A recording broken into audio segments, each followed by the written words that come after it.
I mushed from Point Barron through a blizzard of snow. Been out prospecting for 2 years or so. Pulled into Fairbanks, the city was a boom. So I took a little stroll to the Red Dog Saloon. As I walked in the door, the music was clear. The prettiest voice I had heard in 2 years. The song she was singing made a man's blood run cold. When it's springtime in Alaska, it's 40 below. When it's springtime in Alaska, it's 40 below. It was red-headed Lil who was singing so sweet. I reached down and took the snowpacks off my feet. I reached for the gal who was singing the tune. We did the Eskimo hop all around the saloon. With a caribou crawl and a grizzly bear hug, we did our dance on a Kodiak rug. The song she kept singing made a man's blood run cold. When it's springtime in Alaska, it's 40 below.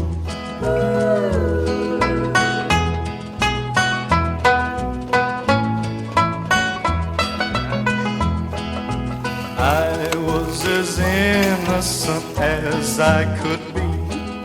I didn't know Lil was Big Ed's wife-to-be. He took out his knife and he gave it a throw. When it's springtime in Alaska, I'll be 6 feet below. When it's springtime in Alaska, he'll be 6 feet below.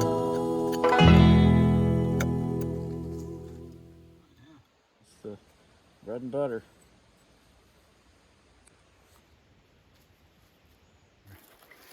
Oh, you found a cup. Sick. Amazing. Dude, that bottom looks cool. Let me see that. Oh, nice. Because Grant's like me. He's a digger. Well, we folks of the animal kingdom have our own version. It's the story of what really happened in Sherwood Forest.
was in the town of Griffin in the year of '83.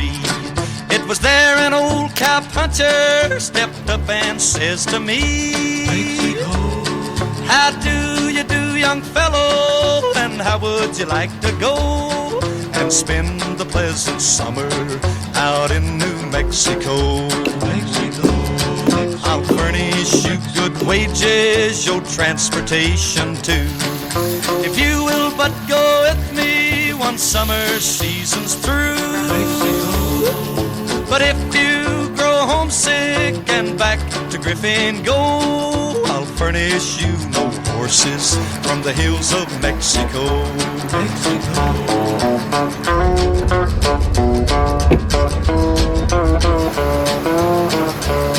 Well, we left the town of Griffin in the merry month of May, when everything seemed lovely and everything seemed gay. With saddles on our horses, marching onward we did go, until we reached Old Boggy out in New Mexico. Mexico.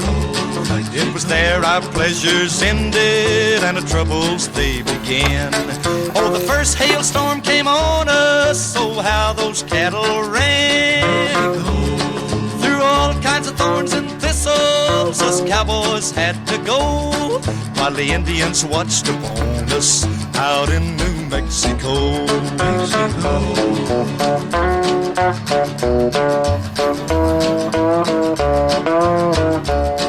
And when the drive was over, the rider would not pay. To all you good-looking people, this much I have to say. Mexico. Go back to your friends and loved ones, tell others not to go to the God-forsaken country they call New Mexico.